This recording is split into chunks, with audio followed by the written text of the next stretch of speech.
Oi, gente, tudo bem? Hoje, quarta-feira, 12 de agosto, e nós vamos lá trabalhar com as nossas disciplinas especiais de quarta-feira. Bom, 3 disciplinas então: matemática, português e humanidades. Galerita, vou começar por humanidades porque a coitadinha só tem aula na quarta-feira, então vou começar falando dela, tá? Começando a pensar, qual é mesmo o nosso assunto de hoje? Cérebro, movimentos sociais. Ah, mas a gente já falou sobre isso na semana passada e tínhamos um tema? Ah, tudo verdade, né? Então a gente vai fazer uma correção de um tema de humanidades lá da semana passada, que era vocês pesquisarem sobre algum movimento social, explicando um pouquinho, não esqueçam desse teminha, né? A gente vai falar sobre ele no Meet, certo? Então, falar sobre algum movimento social, qual é o nome dele, qual é o objetivo e uma breve história, tá? Bom, isso já era da semana passada, eu só tô dando uma lembradinha em vocês, certo? Outra coisa, a gente vai trabalhar um pouco mais sobre os conceitos dos movimentos sociais, né? Então, o que é, como que funciona, né? A importância dele a gente até já falou na aula passada, que é ajudar a sociedade a adquirir direitos, as pessoas a adquirirem direitos na sociedade onde a gente está inserido. Por exemplo, vou falar de novo, a mulher, né, que antigamente não podia votar, não trabalhava fora, aquela coisa toda, e a partir de um movimento social começou a ter o seu lugar mais bem delineado, né, na sociedade onde a gente vive, ok? Então vocês vão fazer uma leitura, né? Então ali a gente vai falar bastante sobre os conceitos, sobre a ideia de movimento social, tá? E vamos fazer umas poucas atividades, certo? Sem teminha para a semana que vem de humanidades, ok?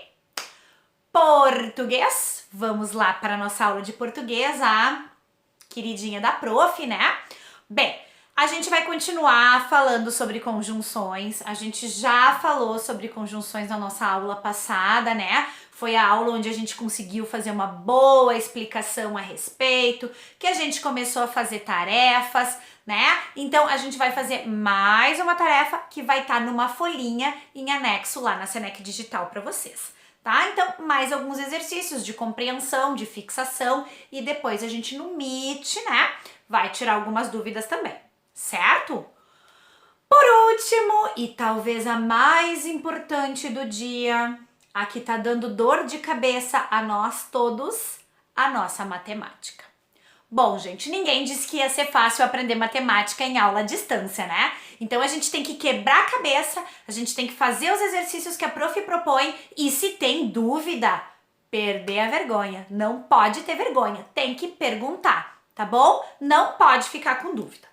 Bom, a gente estava trabalhando com decomposição em fatores primos, agora a gente vai dar um passo a mais no nosso conteúdo e vamos falar sobre MMC. Mínimo múltiplo comum, certo?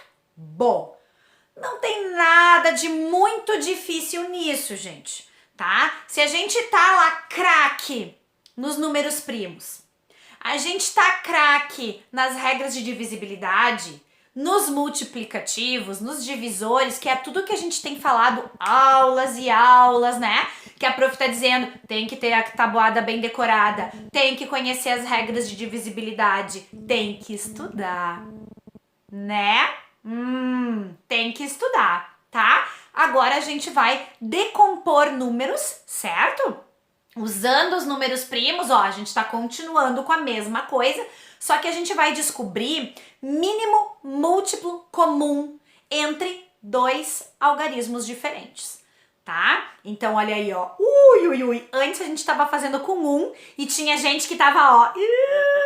Agora a gente vai fazer com 2 números de cada vez, tá? Bom, minha gente. Para começar, uma lida com muita atenção na nossa apostila, muita atenção mesmo. Vocês vão marcar aquilo que vocês acharem importante. Bom, a gente já falou várias vezes o quanto é importante a gente definir Quais são os passos que eu tenho que fazer, né? Qual é o algoritmo que eu vou usar para responder aquilo ali. Lá na nossa apostila tá bem explicadinho. Primeiro passo, o que eu tenho que fazer? Segundo passo, o que eu tenho que fazer? Tá? Então vocês vão olhar aqueles passos ali com muita atenção, com muito carinho, com muito tudo, tá? Vamos olhar aqueles passos e vamos tentar, tá, galera? Vamos tentar fazer. Só que assim, ó, é tentar, gente. Não é, ai, olhei, não entendi. Gente, né? A gente vai fazer uma bela leitura, vai olhar o passo a passo de como fazer e vamos para a prática, tá? Bom, eu tô propondo para vocês alguns exercícios ali na apostila, porém, né, a gente vai dar uma olhada. Tem alguns que são mais simples, outros que são mais difíceis, né? Então a gente vai começar com os mais simples. Ó, falei pra vocês que tinha o passo a passo lá na página 29, ó, gente. Primeiro passo, como a prof falou. Segundo passo, terceiro passo, quarto passo, tá? E aí a gente vai dar uma olhada nas atividades, ó, gente. Tá? Beleza? Bom, tem muita coisa que a gente já meio que viu antes, pessoal. Por exemplo, ó, descobrir que existem números que entre eles vão ter o mesmo múltiplo. O 3 e o 9, e o 12 e outros, né? A gente vai ver que, opa, só um pouquinho, eles podem estar na mesma tabuada. Certo? Então a gente precisa olhar, a gente precisa atentar, tá bem? Então vocês vão fazer com todo carinho e óbvio, gente, no nosso Meet eu vou dar mais explicação para vocês, né? Agora eu preciso primeiro que vocês leiam, que vocês tentem e depois a gente vai fazer junto, certo? É bem importante a gente experimentar, gente, né? Nem sempre quando aqueles baita cientistas lá descobrem alguma coisa é de primeira. Então a gente tem que experimentar fazer. Ah, não era bem assim. Putz, né? Acontece. E aí a gente vai corrigir o nosso processo no nosso Meet. Feito? Ó, naquele horário de sempre, 4h30, espero vocês em ponto pra gente trabalhar. A gente tem muito trabalho, certo? 4h30, espero vocês, tá bom? Ó, um beijo e bom trabalho!